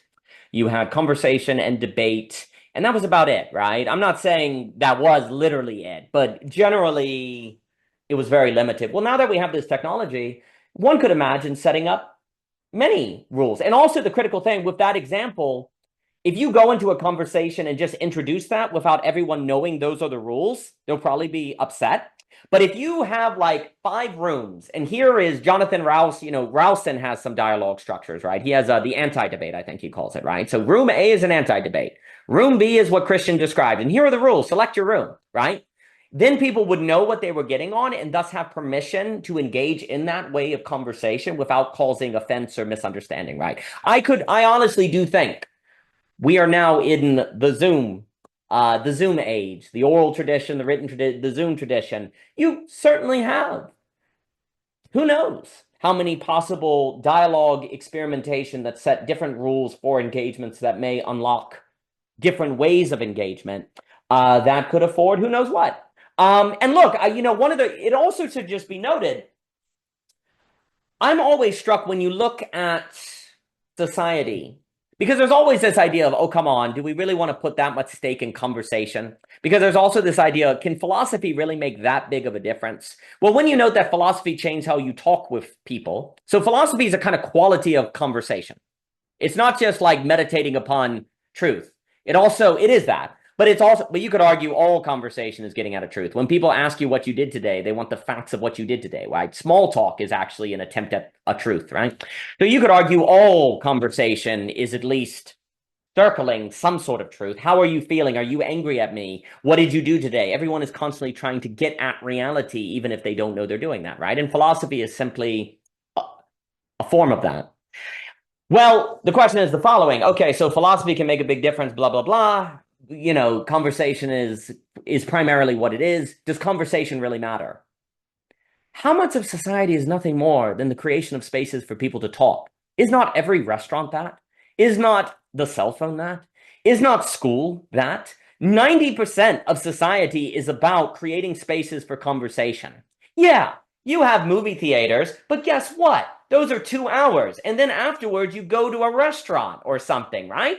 Like everything, when people go on dates, what is the main thing you're doing at a date? Talking. If you're not, you're in trouble. If you know, so there's really something very important that if we link philosophy with a quality of conversation and simply look out on the world and say, how much of human civilization is about conversation? Oh, a whole lot of it. Then it becomes clear why experimentations in conversation and different qualities of conversation actually can make a huge difference. I mean, can you have a work site without conversation? My goodness. So that, I think, is something to be noted. It is extraordinary how much of society is simply the infrastructure by which people can talk with one another, all as we train them with AI to be incapable of speaking. I will also note to your point, Christian, very well put, on the dangers of the liminal. For me, if you identify with the liminal, then it falls into the signal. And funny enough, it becomes between, not in between, because we were speaking with that on Mr. Luba, right? If you say, I am the liminal, then it's no longer in between. It's actually ironically no longer liminal. It's become a stable state, right? And that's where you get all of the status games and different things. But this is why, for me personally, I like to emphasize Lacan, Hegel, subjective destitution, because, you know, a lot of people will talk about relational ontology, but notice the difference of the flavor when I use the word relation versus relationship. Ooh, let's go back to relations, because relations have a certain depersonalization, a certain safeness to them. But when I talk about relationship, ooh, that's messy. I rather talk about relations, get the benefits of relationship without the negativity of upsetting someone. I like to talk about love in terms of the universe loving us and turning into this kind of self-turning wheel, not the fact that I didn't do the dishes and I was supposed to. I think there's a danger in liminal or relational ontologies. Not that I'm saying anyone necessarily falls into this. Only one can know their own heart.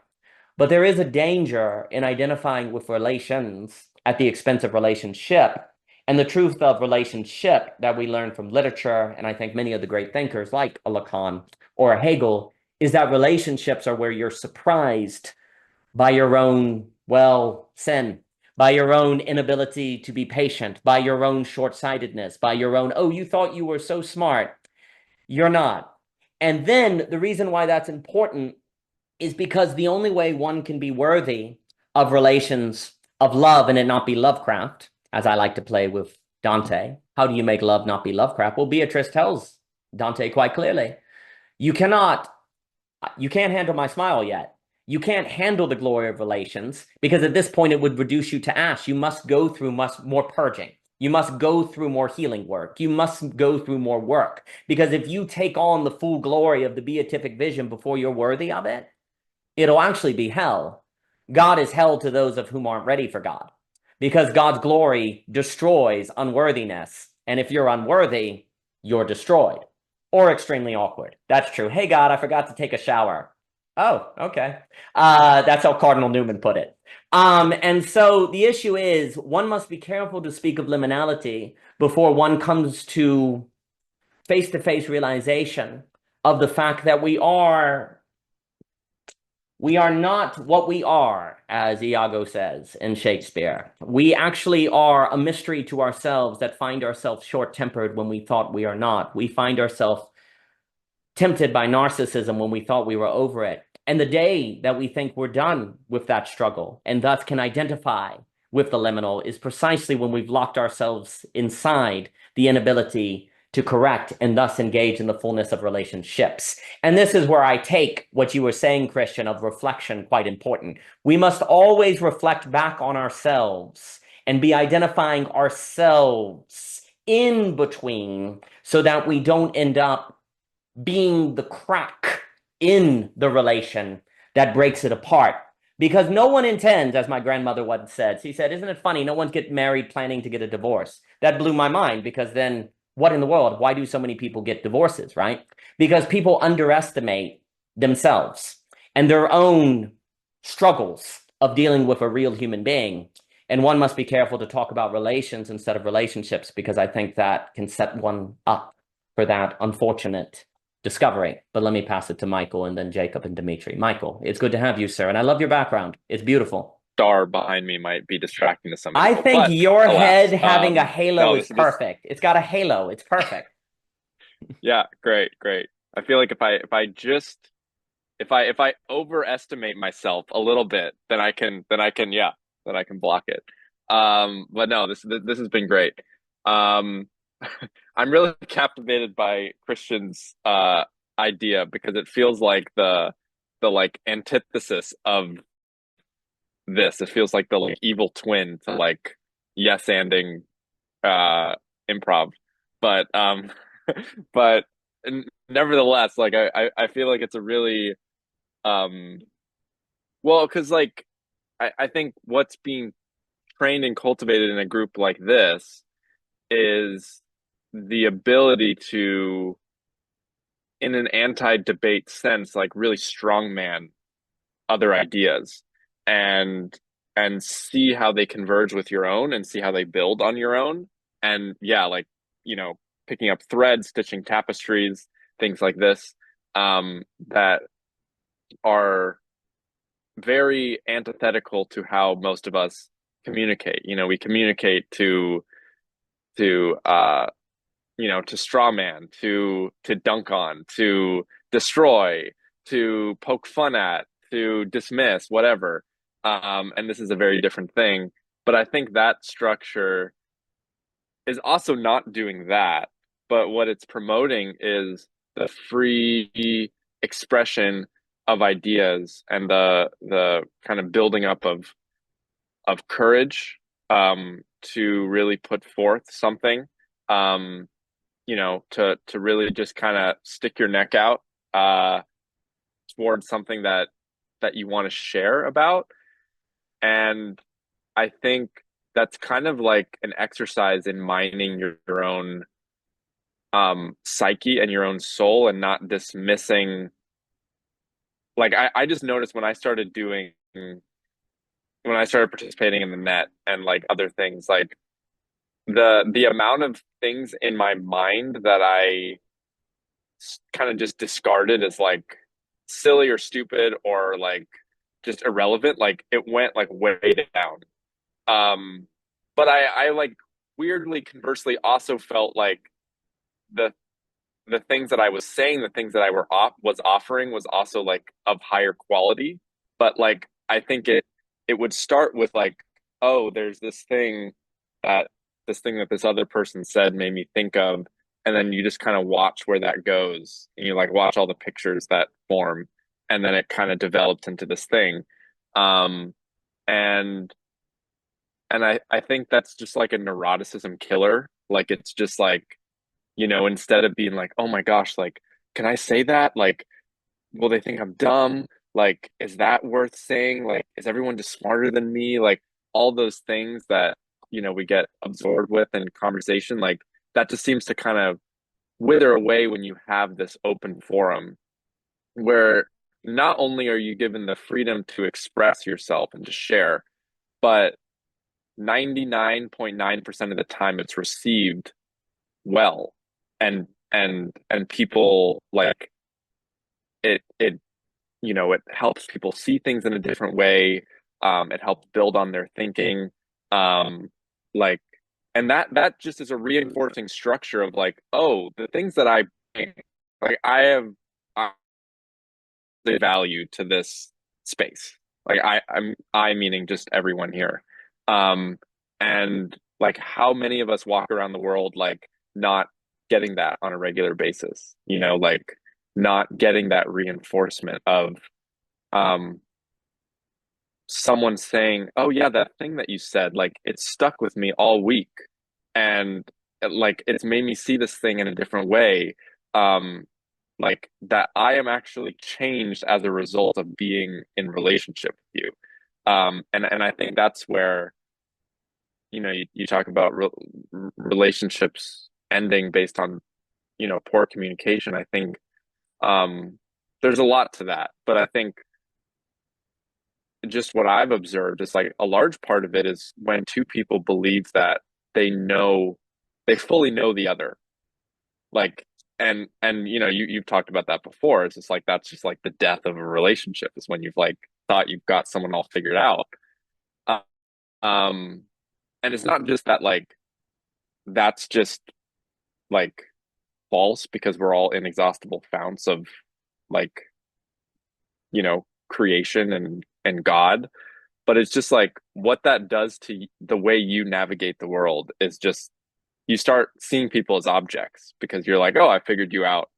You're not changing anymore. You're this stone figure in my life.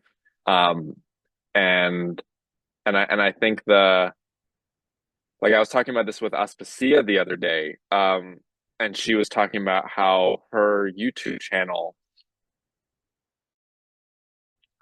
um, she really sees it as, and I said the same thing about mine, is like she really sees it as like a way for her to act on her impulses of curiosity, of like finding someone online and not just kind of lurking in the shadows and like passively like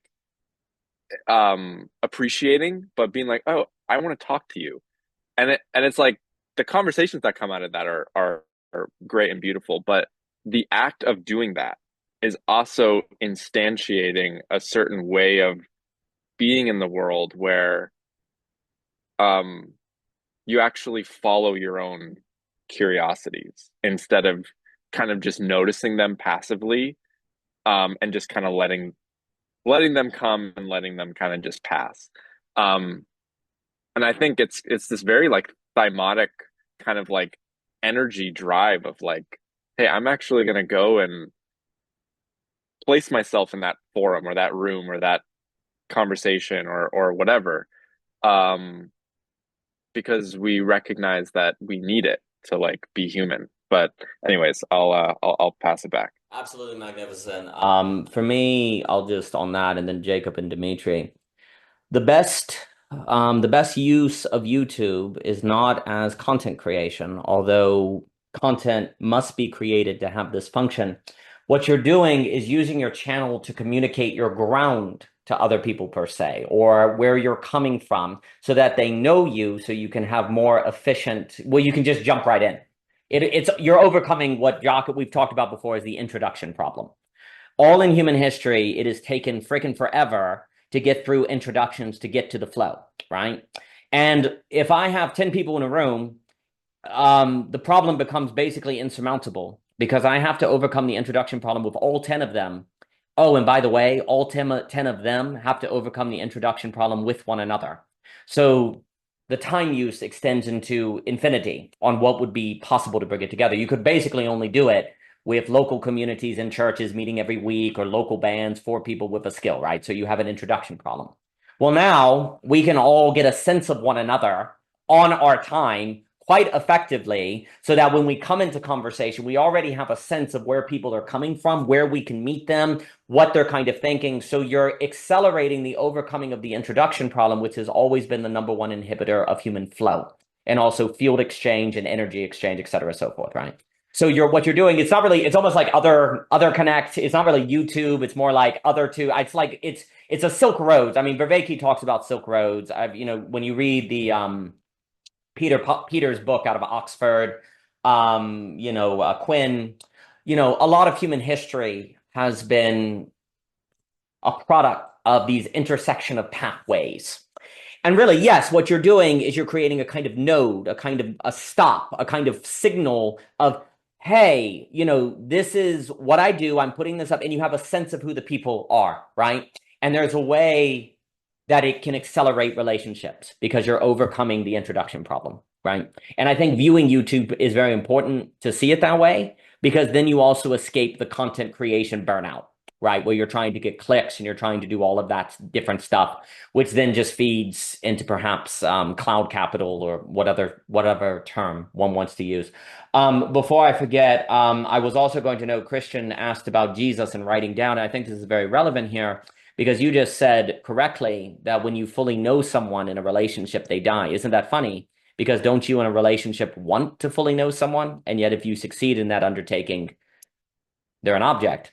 So this is where, like Viveki and Guy were talking about with Desmond, they have to, you're knowing a person to the degree needed so that they can surprise you. If you don't know someone entirely, they can't surprise you. But if you know them too much, they can't surprise you. So you're trying to fight the right condition or grip, optimal grip, perhaps, as Mr. Viveki would say, so that they can continue to surprise you, right?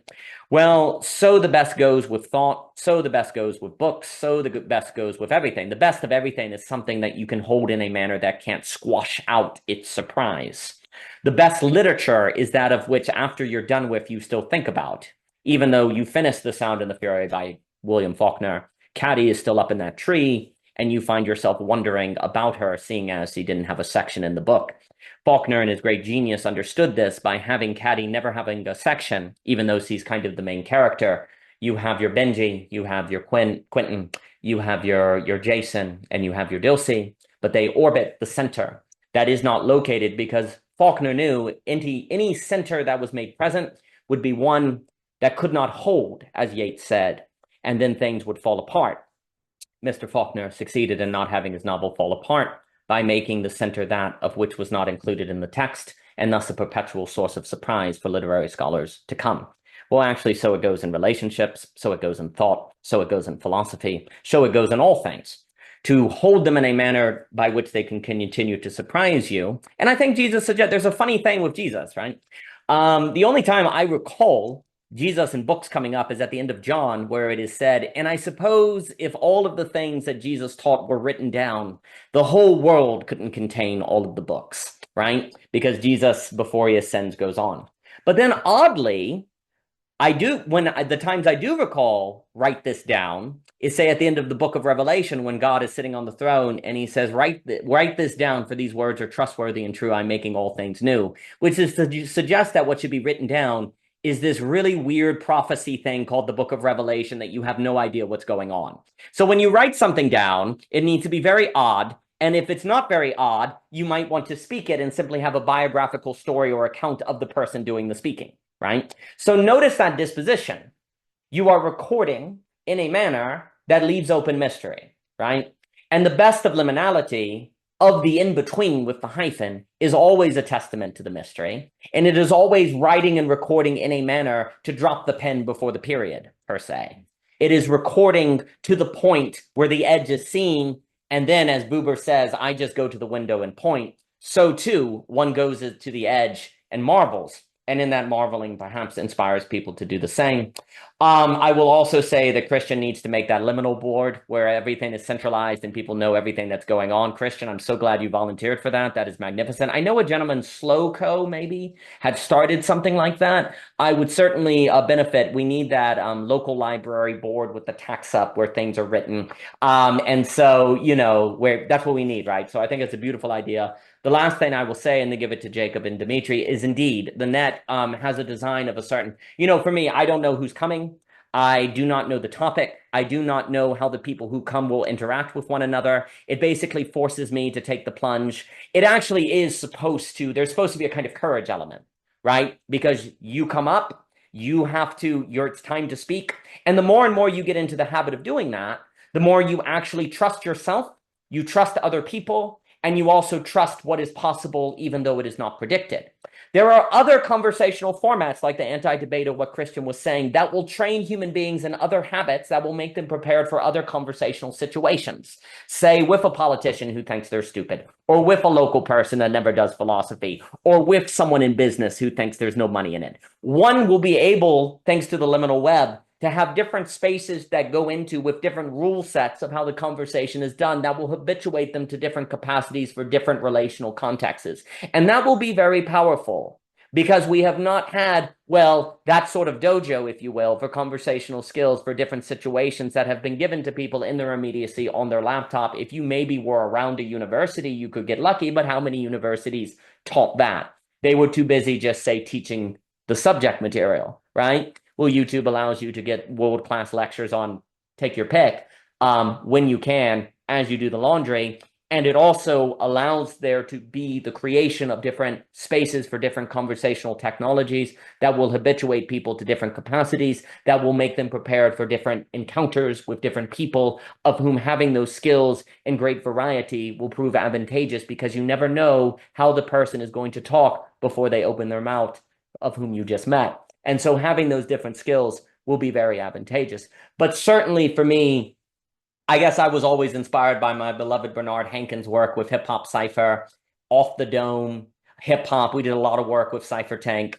We would gather young kids together and meet. We did something for a bit called the Cypher Tank, where we gathered kids to do hip hop at business meetings to generate ideas for slogans, meetings. There are some videos on the web that we did of this with Earless Rabbit. And also just the genius of people in the Cypher being able off the dome to come up with things. And the idea was that actually the Cypher is simply something that all human communication is on the same gradient as. It is just brought to an artistic crystallization.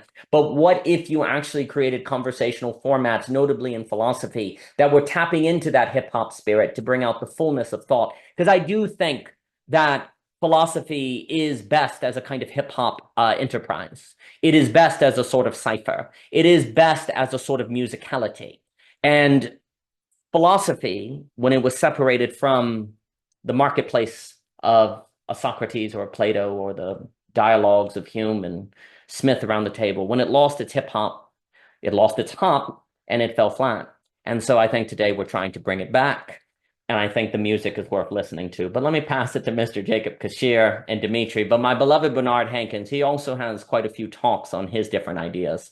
And I am forever indebted to the revelations he gave me of the human condition and bringing to my attention the importance of the cipher mentality, as we have called it before. But let me pass it to Jacob and then Dimitri. And if anyone has any final things to say on this fine, fine evening, I've really enjoyed it. But Jacob Kishere. There's been a call that we should spit bars. I'm wondering if I can play some music on the back. I think that would help. If it will play, I've always had trouble with Zoom, but that would be amazing. Right. Let's do it. All right, Jacob Kishere, please, sir. All right, look. God, Mr. Hip Hop Cypher, Daniel G, what it be? Dropping fresh knowledge. Know that we got it. Fuck it, just gonna mumble, but a dumble. Gotta make some sounds, gotta move around. Gotta embarrass myself like a fucking clown. Look, G, knowing how it be. Rhymes free, let the wisdom move. I see homies in the move. Wanna giggle at me, but really they wanna jump on the beat. So, Dimitri, I'm looking at you, fool, what they gonna do? Look. Lately feeling it's been a little bit too friendly up in the net. Somebody need to pop some shots up in here. Throw some conflict in the air. Dimitri, what's going on with your hair? What it do? Looking like a poo cue. Pass the mic to you. Dimitri, I like the haircut. I can't say that I'll make the cut, but I'm trying at the net. I'm not very good at the insulting, but hey, I'll try to make the net. The lo-fi beat, I can't believe the sound is working. It really is atrocious that we haven't done it before, but now, hey, the music is galore. You're playing music. I like that recent track. You dropped it. It was hot. I had that going back and forth, going with the repeat, the breathing of the infinity.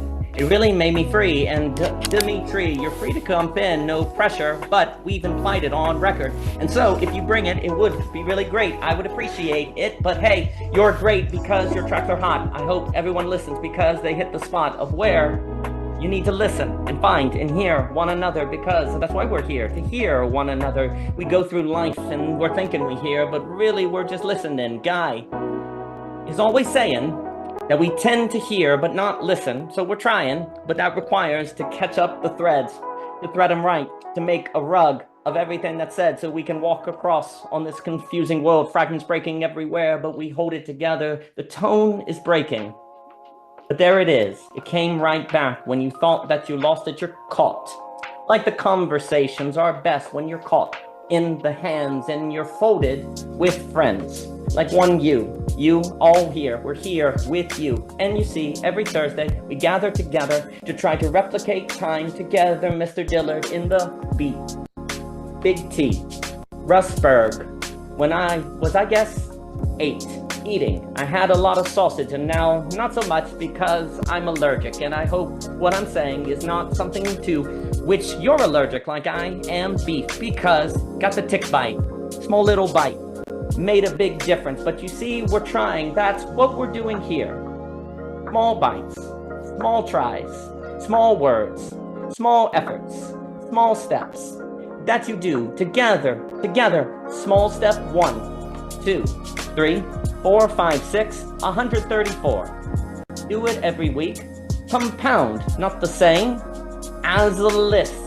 Comma, comma, comma, comma, forever. That's a spurious infinity. Dimitri could bring it to say why the spurious is not the same as the true infinity. But if you want it that way, you have to come and be together, forming a kind of circle when you're talking, but committed, or it will be a forget it.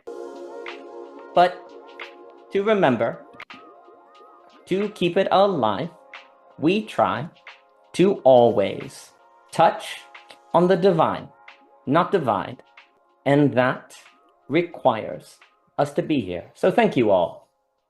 Thank you all. The music was lovely. I enjoyed that. I'll pass it on to Dimitri to say what he liked, unless you have more, Mr. Jacob Kishere. I'm gonna let the homie speak up on the mic. I know he's feeling cooked, but I'm feeling that he might drop a couple bars on us tonight. If he's feeling generous, he might. Harsh words get stuck. Man, it feels like I got no luck. It feels like I don't get to stay. Like the impetus blocks ways when desire catches up. But the truth comes too late. So there is nothing to say. Okay, the UK seems not to be okay. Like, okay, how worthless. It's hopeless when the music softens the bluntness. That's out of luck. So we hopeless. Nah, that's it for me. I'm too exhausted. Wow, fuck, how can I come over this? So I had to chop it up. This is fucking good though. We can also dance. Yeah, things unfurl. Vision starts to twirl. Out here with the trap, freestyling we vibe. When we on the net, they ain't never gonna arrive, cause we always extending the timeline. Something like 93 to infinity. I'm so cooked right now.